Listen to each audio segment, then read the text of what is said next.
Hello and welcome back to Tip the Footy, the site that is more than just tips. If you're new, then welcome. If you are a returning visitor, then it's great to see you again. So basically, we're going to have a few things to cover. We're going to cover a quick going over the weekend's games, particularly the Premier League and a little bit on the Old Firm. We'll also be looking at the Graeme Souness issues. There's a lot of people talking about Graeme Souness, and we'll also be talking about the Romelu Lukaku racist abuse that he suffered over against Cagliari last night. There's a few things to get through, and also we'll have a little chat today because it's the European transfer deadline day. We'll have a little chat about Bobby Duncan as well towards the end. Obviously, I'm a Liverpool fan, but I'm sure that the topic of agents and stuff like that would be relevant to fans of any club who's got any young talents who could fall foul of a similar parasitic agent, shall we say.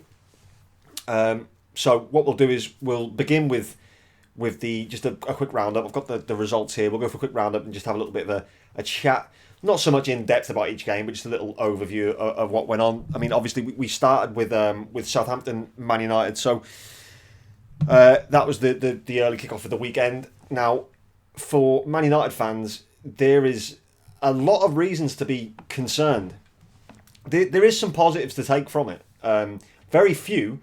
But there are some positives, and I think Aaron Wan-Bissaka and Daniel James are probably the two positives to take from probably United's season as a whole at this point. I thought Mason Greenwood, when he came on, though, he did a bit. He showed that he's definitely got a lot of talent, and I think Mason Greenwood's going to be a very, very good player.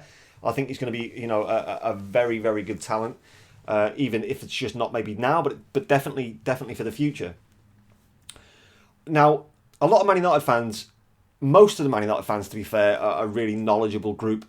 They know their football inside out, and they'll know a lot more about Manchester United Football Club than I do. But what I have seen is and this is full respect to Man United fans. I've seen very little murmurings of Ollie out, very little of that, and that's a massive credit to Man United fans because I do believe that they do give their managers time, and they want to give their managers time. They want to have their managers succeed. I think a lot of their frustration and anger is directed at Ed Woodward and the Glazers, and I think that's right. I think that's probably where they should be aiming it. So that, to their credit, is good. See, people who are not Man United fans will probably see Ollie as not a very good choice as manager. However, I don't see that he can do much more at this stage.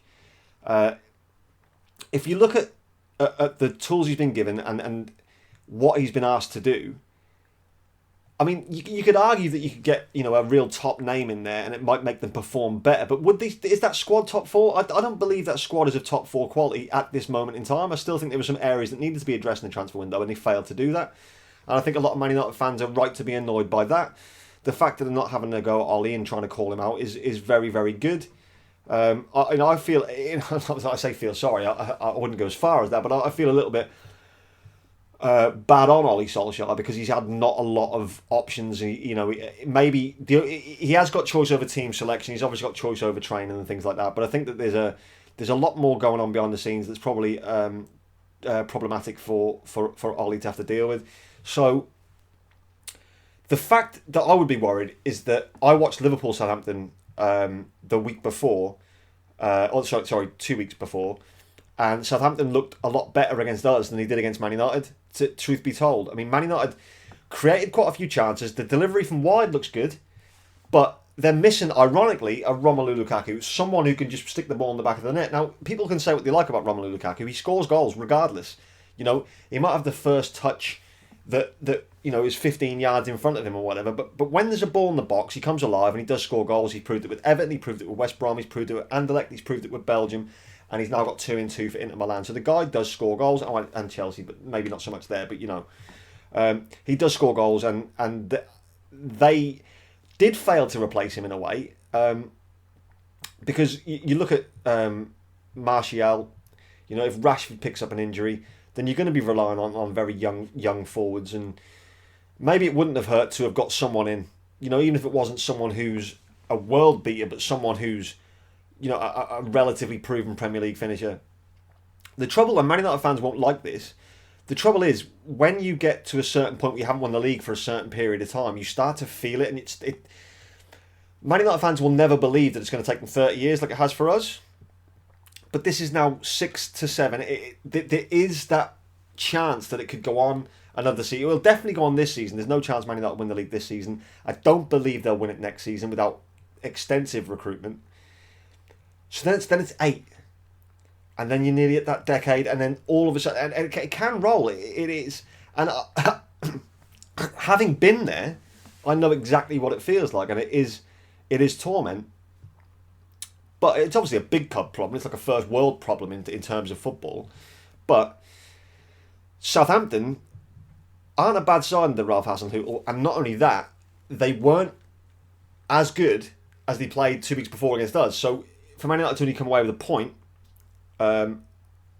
it just makes you shudder to think that the next few games that they play, if Man United don't start picking up victories, because I think is it 3 in 13 or 3 in 15? I didn't get the exact stat, but I know there's a lot of only 3 wins in a certain amount of time. It's concerning if you're a Man United fan. From Southampton's point of view, they went down to 10 men, absolutely the right decision, ludicrous challenge, and but what it did prove when Southampton started getting balls into the box is that Lindelof again shows his vulnerability when the ball's in the air. They brought in, obviously, Maguire to offset that, but it does raise question marks that if that's going to be a great partnership or whether they're going to have to sort of look at Maguire helping Lindelof with aerial responsibilities. That being said, 1-1's probably the fair scoreline, really. And so we'll move on. We won't go into detail with every single game as much as that, but obviously that was one that stood out over the weekend, I think. So Chelsea 2, Sheffield United 2. I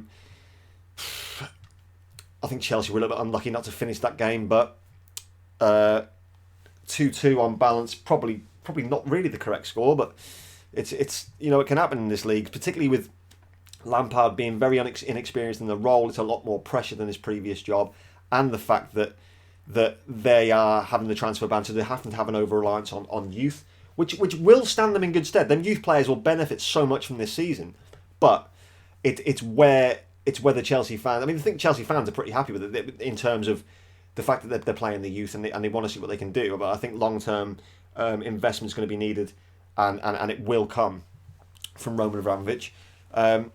Tammy Abraham, just briefly, like I said on Twitter the other day, that he is... I'm not slating Tammy Abraham at all. I think he's a good striker. I'm still not convinced he's Premier League quality as yet. That may change. He's got 4 goals. The thing is, he scored 4 goals against the teams that he was scoring against last season in the Championship.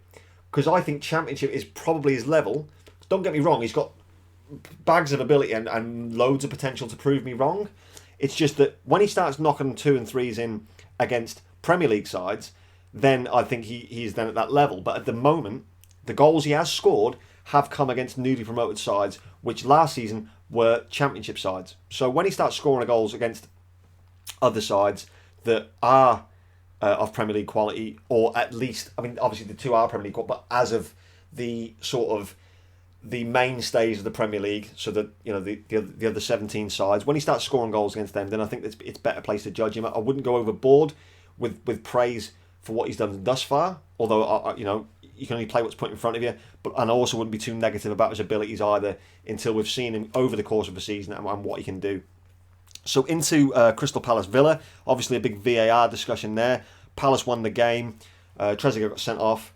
Palace probably deserved winners on balance, but at the end, when I think the referee was Kevin Friend, he is making bad decisions, and I know VAR's not brought in for those particular reasons, but should they have allowed the goal? Is that VAR's fault? I don't know, but I do believe that would have obviously impacted the game because it would have meant the points were shared. But VAR's going to be one of these things that are going to rumble on all season. Again, we'll probably touch on that as well in the North London derby bit. So Leicester beat Bournemouth. I think that was quite comfortable. Vardy again showing that he's absolutely lethal. Man City battered Brighton, but everyone expected that to be the case. 4-0 was about right. Newcastle drew 1-1 with Watford again. Newcastle could have won that. again, I think VAR took a play to play. Same in the West Ham game. I think that West Ham should have a penalty. They beat Norwich 2-0. And then the last game of the weekend, which we'll touch on as well just briefly, is Liverpool. Sorry, not the week of Saturday, is Liverpool Burnley. Now, I was nervous about going to Burnley. I think it is always a tricky game. They do fight well. The scoreline is probably fair. I think that Liverpool probably could have added one or two more. The first goal was very fortuitous. Obviously, got us off to a good start. It come off Chris Wood's back and it drops into the net. But then obviously Mane and Bobby take their goals well. I think there's a lot been made of the Mane reaction when he came off to Mo Salah not playing him in. And I think over the course of a season you'll see both of them do that. Not the reaction, but both of them will go for a chance that maybe they should have squared. I think Mane did it in the derby. I think Mane's done it a couple of times. Salah's done it a couple of times. The thing is, they are all goal scorers, and there is a degree of selfishness that creeps in from time to time. I would rather the display of emotion was saved for the dressing room purely because it just raises a lot of questions about harmony, and then Klopp's got to field a lot of questions, and then a lot of questions got to be asked. I think James Milner did really well on. I think it was on his Instagram. He put that Mane was just annoyed that Milner didn't get on, which is a great way to diffuse the situation. I like the fact that they're angry. I like the fact that even though they're 3-0 up, that they want the fourth, they want the fifth, and they want to win as a football club. So I do like that, the anger and the tenacity to do something. But again, I prefer those sort of things to be done behind closed doors. But look, how many people have ever not just flared up in that moment of emotion and then maybe thought about it afterwards? I'm sure they would have had a conversation. I'm sure it'd be sorted out. I think Bobby did a good job on the bench along with James Milner. So it's one of them things, and we'll see how that progresses. But I'm sure it'll be fine. So then on to Sunday, belting game in Everton Wolves. I mean, was it three goals in 12 minutes? Richarlison looked absolutely unplayable. I think he's an absolutely fantastic player. Raul Jimenez scored again bravely because he got a kick in the head. Bolly got sent off stupidly at the end. I mean, I don't know why he even bothered to do what he did there. There was no need. Now he's going to be suspended. It's just stupidity. And Everton deserved the win for me. They were the better team. Arsenal, Tottenham. Again, there's the whole discussion about VAR with Harry Kane. I think, for me, the reason why Harry Kane didn't get booked for diving and the reason why the penalty weren't given are very similar. Harry Kane goes to shield the ball. Socrates does put hands in back. But Harry Kane flicks his legs up and essentially dives. But because there was the hands in the back, I think the referee decided to call that flat and go, right, well, you've been a bit of a dick by putting your hands in your back, but you made the most of it in the most horrendous way possible, so we'll just call it fair and we'll carry on. I don't believe for a second it should have been a penalty. I think VAR or the ref got that spot on. Arsenal, with the goal that would have made them put them 3-2 up again, I think that was called correctly. I think Arsenal will be the more unhappy about the result. The reason I say that is because I think Arsenal showed enough to win the game. I think they got caught with the Eriksen goal on the counter, and then to go to Granit Xhaka to just do what Granit Xhaka does and make terrible decisions, giving the penalty away. And at 2-0, there is a fight back. You have to fight back. And Lacazette's goal was brilliantly taken. I think the ball from Guendouzi, who was absolutely superb yesterday, brought up the equaliser. I think on balance of play, if I was Arsenal, I'd be disappointed we didn't win. But if I was Spurs, I'd be kind of relieved it didn't get worse. But they had their chances as well to take it. So maybe all in all it was fair. A draw is probably about right. I think the happiest set of supporters, though, should probably be Spurs fans, even though they threw away a 2-goal lead. I think they should be the happier because it was very touch and go, and a bit better finish, and it could have been very much Arsenal's day. So on to the Old Firm. Now, was it Jones who got? Was it? Yeah, it was. It was Jones who got sent off very late on. It was rash. It was stupid. But the game was over by then. So Edouard scoring the opener. The second, who got the second? It was it was Hayes right at the end, wasn't it? The only thing I would say, because obviously he didn't start Morelos, but near the end of the game, Morelos got a chance. He got into the box, and he sort of lashed at it, and I couldn't think why he did that, because Forster was just enough off his line. I expected him just to try and lift it, and I think if he had done, would have got Ibrox going, and it would have, maybe kicked them on. I don't understand why he lashed at it like he did, but I think it's probably just eagerness, having not started the game. Maybe if he'd been on from the start, he might have a bit more composure there. Equally, in the North London derby, going back to before the game started, Emre's team selection in the midfield, I thought was poor. I thought it not only looked defensive, there was just no creativity from that. It just looks that little bit too fearful. Now I think if you play Ceballos for Xhaka, or even Torreira, but I thought Torreira was not too bad, to be fair, but for Xhaka, and maybe just have a 2 and a 1 in that midfield, just to show a bit more impetus going forward, I think that might have had a bit of a difference. Having said that, though, Arsenal didn't start too badly, but obviously, it went bad pretty quickly after the first sort of 10-15 minutes. So, team selection for me there wasn't so great. So that's a quick weekend review. So I just want to talk about Graeme Souness now. Now, a lot of people are saying that his comments are race related, and I don't think they are. I really don't think they are. I think what Graeme Souness is, he's very much old school in terms of his beliefs and philosophies of football. He's a tough tackling central midfielder, no nonsense, permanent attash, 2-footed lunges were his way. He was a hard nut in midfield, similar to how Roy Keane describes players like Pogba and things like that. They're sort of the old school central midfielders. And what I don't think they like is, and I don't think it's anything to do with race, I think it's the perception of flashiness. So, Pogba's mad hairstyles and all that kind of stuff, and some of the flicks and tricks and unnecessary stuff that sometimes he does on a field. That's what infuriates people like Graeme Souness, because they're kind of throwbacks to what football was, whereas now the game's moved on, and tricks and flicks excite fans, and there's an Instagram, every player's got like a brand now. I think that's what people like Graeme Souness have an issue with. People like Roy Keane have a similar issue with it. Players, and even if players are not necessarily flashy but perceived to be flashy, then a lot of these older school pundits are against that. And I think Graeme Souness is a classic example of this.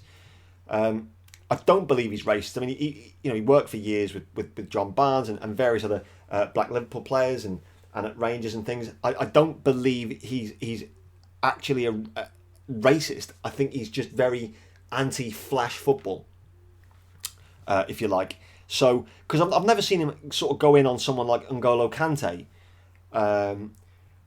Mane.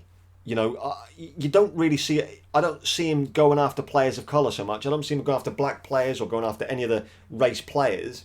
I just think there's a level of flashiness that sort of reaches a certain point, and then for him his head just explodes, because he's like, you can't be doing three step overs and a little pass, because it just does his head in.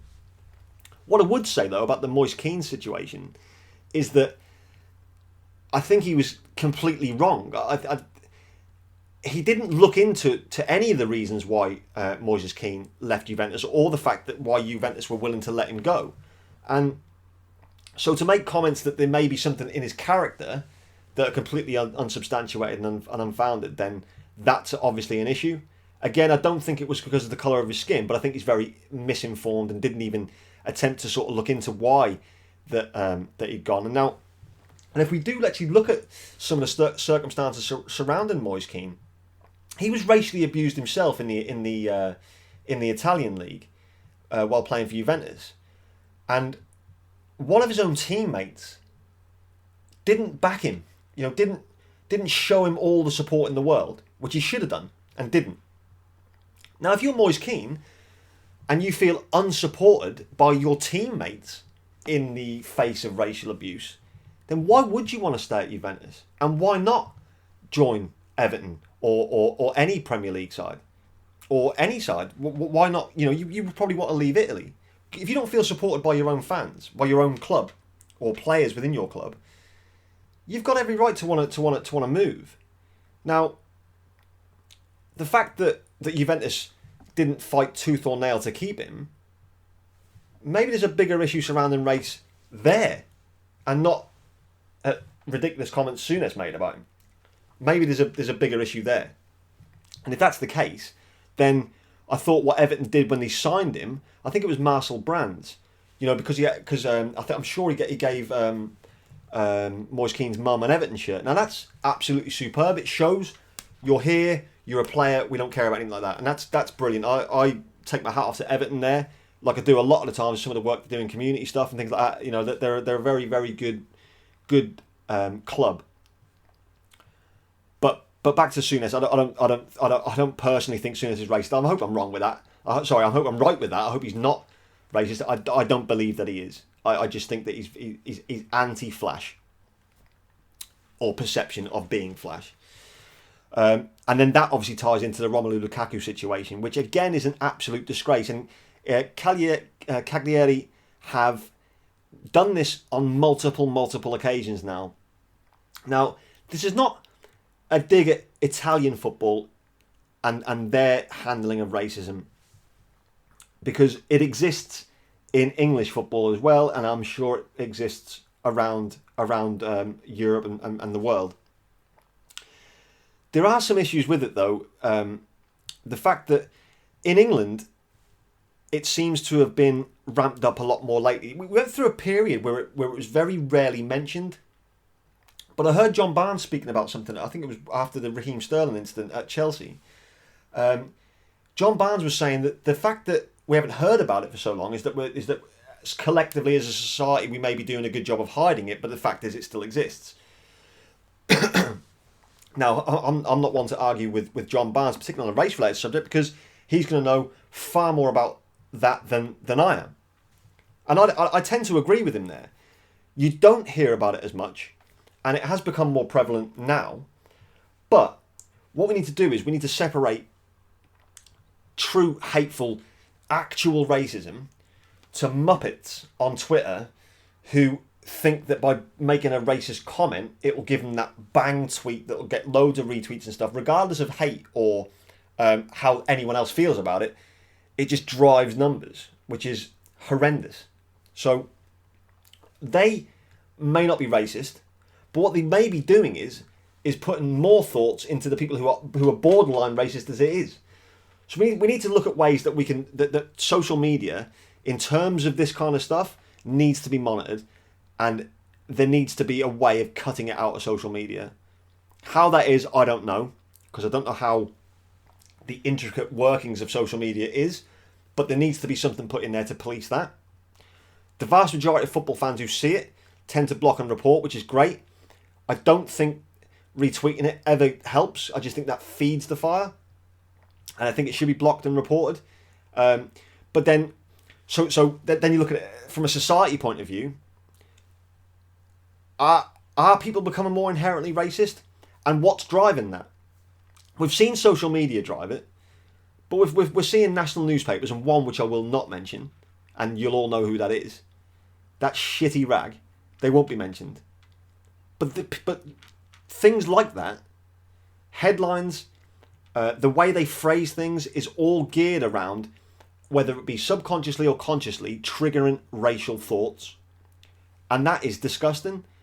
So at what point do we actually start policing this properly, to making sure that we eradicate it, not just from football but from society? Because it's an epidemic, a cancerous epidemic of horrendous abuse that people should not be going through based on the colour of their skin. So it needs to be stopped. That's particularly with our media. I'm not sure. I don't know how the Italian media portray these things. I don't read Italian newspapers. I don't read newspapers full stop, to be fair, but I don't know much about how the Italian media portray these things. Looking from the outside in, I don't think Serie A do enough. I believe that the Kick It Out campaign covers all football, and if so, then it needs to be looked at. But particularly with Cagliari, they have multiple incidents now. I think it's been so you've had Moise Kean, you've had Lukaku last night. I think you've had Matuidi. I'm sure there's a couple of others. I can't place them just now off the top of my head, but I know there's others. So if you're from that area, do they have Black Cagliari fans? I mean, how must they feel as well on top of that? So you got the players getting abuse, but if you're in there as a Black Cagliari fan or Cagliari fan, it must be absolutely horrendous. So how do we stop this? Do we fine the clubs, but make the fine actually make something, like mean something, not the equivalent of 10 pence to a normal person? Do we start making fines absolutely massive until fans start going, hang on a minute?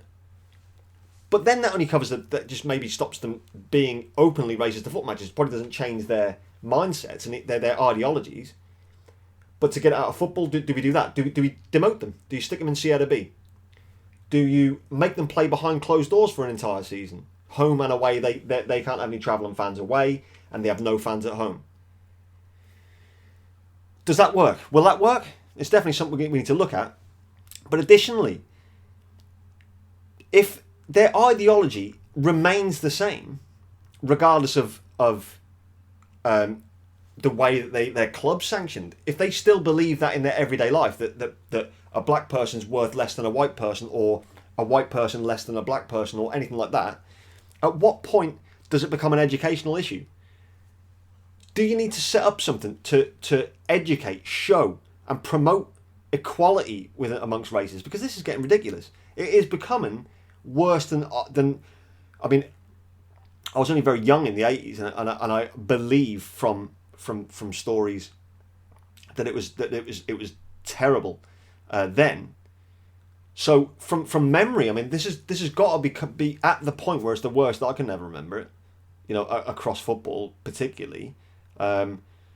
Fortunately, I don't know personally. I mean, well, what people say behind closed doors, I don't know. But I am fortunate in the respect that all the people that I know are not racists. So that's good.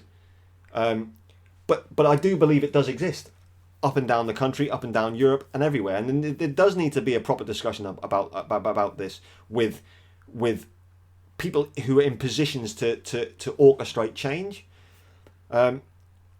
All we can do as individuals is police our own to a certain extent, try and educate people who are, who you see being openly racist, and say, what are you doing? And have the conversation like, why are you doing that?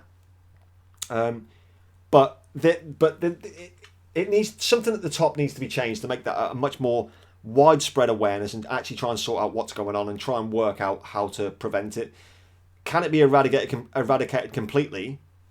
I very much doubt it, because you're always going to have a percentage of dickheads in any walk of life. Anything that anyone ever does, there's a percentage of dickheads there.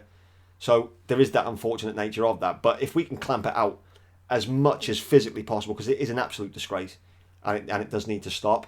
But then again, I'm not massively qualified to discuss it. Obviously, I don't have any powers or any way of making that any better. But I do hope that powers that be do put something in place, because I think it's disgusting. So just lastly, we're just going to finish up on the Bobby Duncan situation. So I believe that, well, I've seen pictures that he's in Florence to sign for Fiorentina. If that's the case, I wish him all luck in the world. I hope he goes on to have a decent career. However, I would sack his agent as soon as this move's complete if I was him. I think I don't mind the fact that a player believes in his abilities. I think it's important that they do.